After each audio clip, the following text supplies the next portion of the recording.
One surgery, 3 deaths. In 1847, a London surgeon amputated a man's leg in under 30 seconds, and somehow killed not just the patient, but his assistant and a spectator in the gallery. It remains the only known procedure in history with a 300% mortality rate. To understand how that's even possible, we need to go back. London, the 1840s. Surgery wasn't medicine, it was butchery with an audience. There was no anesthesia for most of this era, no antiseptic. Patients were held down by brute force while surgeons cut into living flesh.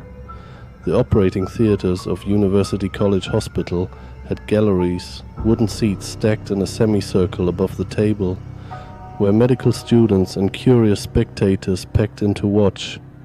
They called it the spectacle of surgery, and in this world of blood and screaming, one man had become a legend. His name was Robert Liston. He was 6'2", enormously strong, and he possessed the fastest hands in British medicine. By the end of this story, you'll understand how that speed, the very thing that made him famous, led to the most catastrophic single operation ever performed. Robert Liston was born in 1794 in Ecclesmachan, Scotland. By his 20s, he'd built a reputation as a surgeon of extraordinary physical ability. In an era when the only way to reduce a patient's agony was to finish the operation as quickly as humanly possible, Liston was unmatched.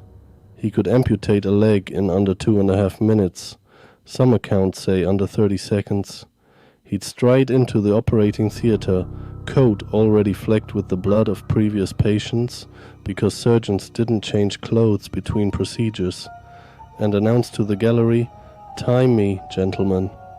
And they did. Students would pull out their pocket watches as Liston picked up his knife.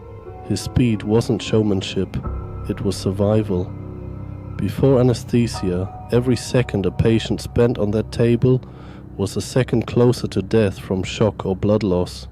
The fastest surgeons had the highest survival rates, and Liston was the fastest of them all, but there was a cost to that speed, one that nobody talked about, because when you swing a blade that fast through living tissue, mistakes don't just happen, they compound. Liston had a record of collateral damage long before the infamous operation. In one amputation, he worked so fast that he accidentally cut off his patient's testicles along with the leg. In another, he sliced through the fingers of a young assistant while removing a limb. The assistant survived, but barely. These weren't rare events, they were the price of speed, and the galleries loved it. Now imagine yourself sitting in that amphitheater. You're a medical student. The room smells of sawdust spread across the floor to absorb blood. The patient is brought in, a man with a badly infected leg that must come off or he'll die. He's terrified. He's held down by 4 men. Liston enters, rolls up his sleeves and grips his knife. "Time me, gentlemen." The blade comes down, but here's what nobody in that gallery understood yet.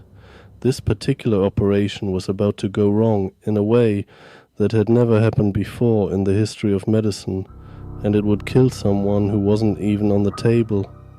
What happened next took less than half a minute. Liston brought the knife down with his characteristic ferocity.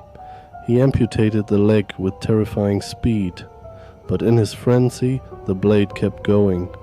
It slashed across the fingers of his young assistant, a man whose job was to hold the limb steady.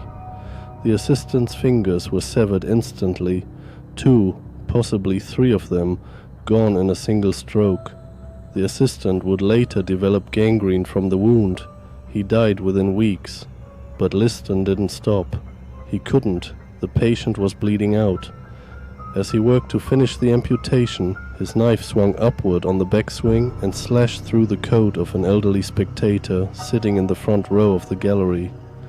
The blade didn't touch skin, only fabric. But the old man didn't know that. All he saw was the fastest knife in London coming straight for his body, followed by the sensation of his coat being torn open.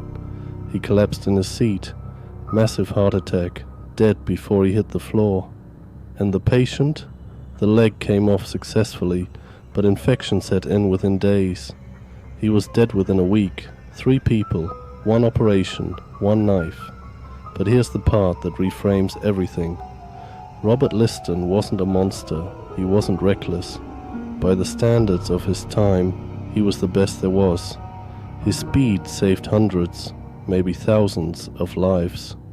Patients who would have bled to death under a slower surgeon survived under his knife. He was one of the first surgeons in Europe to use ether anesthesia, just weeks after it was demonstrated in America in 1846. He performed the first major operation under anesthesia in Britain on December 21, 1846, at University College Hospital, the same theater where the triple fatality had occurred. After successfully amputating a butler's leg while the man slept peacefully, Liston turned to the stunned gallery and said, "This Yankee dodge, gentlemen, beats mesmerism hollow." He understood, perhaps better than anyone, that speed had always been a desperate compromise, not a virtue. The tragedy wasn't that Liston was too fast. The tragedy was that medicine forced him to be. He died just 1 year later, in 1847, at the age of 53. The cause was an aortic aneurysm, the fastest hands in surgery, stopped by his own heart. So let's return to where we started. 1 surgery, 3 deaths, a 300% mortality rate. It sounds like the punchline of a dark joke. And for nearly 2 centuries, that's exactly how it's been told. As a grotesque curiosity, a bizarre footnote in medical history. But now you know the full picture. You know about the sawdust on the floor and the screaming patients. You know about the galleries packed with spectators watching men be carved apart while conscious. You know that Robert Liston's speed wasn't ego, it was mercy. Every fraction of a second he shaved off an operation was a fraction of a second less agony for a human being who could feel everything. The 300% mortality rate wasn't a failure of 1 surgeon.